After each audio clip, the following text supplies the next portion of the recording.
Sa wa pa misubang ang adlaw, nakaproklamar na sa ilang bag-ong mga opisyales ang City Board of Canvassers sa Dakbayan sa Mandaue alas 3 pa lang sa kadlawon ni adtong Martes, Mayo 10. Gipakyaw sa ruling party ubos sa Team Mandaue PDP laban ang halos tanang pwesto sa umaabot nga termino, gawas lang sa nag-inusarang konsehal sa partido sa oposisyon nga NPC. Si incumbent Mayor Jonas Cortez nakaangkon og 102,786 votes, samtang ang kaatbang niini nga si Olen Seno nakakuha og 82,182 votes. Midaog sab ang running mate ni Cortez nga si incumbent Vice Mayor Glenn Bercede nga dunay 110,301 votes, tali sa 58,535 votes ay ikaduha sa pwesto nga si Elmer Cabahog, ang kanhi PBA player. Ang mga midaog nga konsehal mao sila si Inday Neri Sun Ruiz, Malcolm Sanchez, Jimmy Cortez Lumapas, June Arcilia, Malin Cortez Zafra, Cynthia Remedio, Jen Del Mar, Joel Seno, Tingsol Cabahog, Uwano Anjing Ikalina, ug Edith Cabahog, ug Cap Oca del Castillo. Sa 12 ka konsehal, subling si Edith lang ang nakadaog gikan sa Pikas Partido.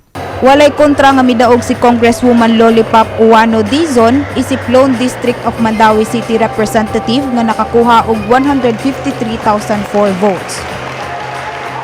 Samtang kasagaran sa mga problema nga nasinati sa mga botante sa nagkadaiyang tunghaan sa Dakbayan sa Mandaue, mao ang pagkawagtang sa mga pangan sa listahan tungod sa pagka-inactive sa ilang voters registration. So far, there is no major problem. Ang mga problema lang ginagmay nga among na-encounter ang kanirag yung mga voters ng ilang mga nawa sa listahan. No niya, ini-verify na mo diri sa computer, wala pod. So amo silang gi-refer sa COMELEC kay dili man li maka-answer sa concern. As of now, daghang pang nagvotar ang 7 pa manino na atong station, no? Pero naay mga problems ginagmay pero na-resolve na. Kanang mostly sa mga problems na mo yan encounter, kanang itong na ang name nila na brush out. Anyway, naman sa reasons behind. So far, ang atong election karon small draman sa lang. Gibutyag sab sa mga school principals nga wala nagamit ilang mga isolation rooms kay wala say mga botante nga nakuhaan og temperatura nga lapas sa 37.5 degrees Celsius. Serve me one classroom for the isolation. But as of the moment, wala gyud nakasod sa mga isolation. Kay lucky me na wag nilantan, wala itanan, wala sa mga positive. For the IAP, ni cater me for PWD as well as mga senior citizens nga na dito sa ang ilang list ba dito na cater sa IAP. For the Disotech, we have also two Disotech mga technicians. So, kuan gina sila in case ang machine mo kuan madaot or something ana. Apan bisan og walay gipang-isolate tungod sa COVID-19 symptoms, dunay mga botante nga gitabang human nalipong tungod sa grabing kainit sa mga voting centers. Usa na niini si Nanay Virginia Alisoso nga gidala sa emergency center, maayo na lang nga gikuyog niini iyang anak nga si Vivian.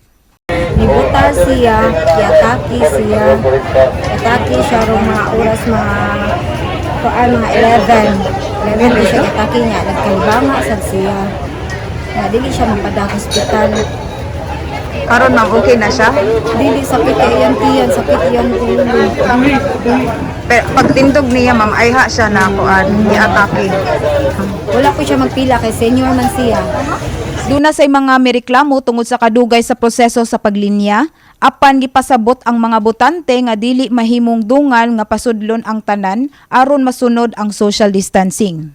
Gani si incumbent Mayor Cortez usa sa mga misubay sa paglinya sa regular lane kauban iyang pamilya sa Kabangkalan 1 Elementary School. Kini si City Fahida Kali alang sa Pinili Ay 2022 with My TV Cebu.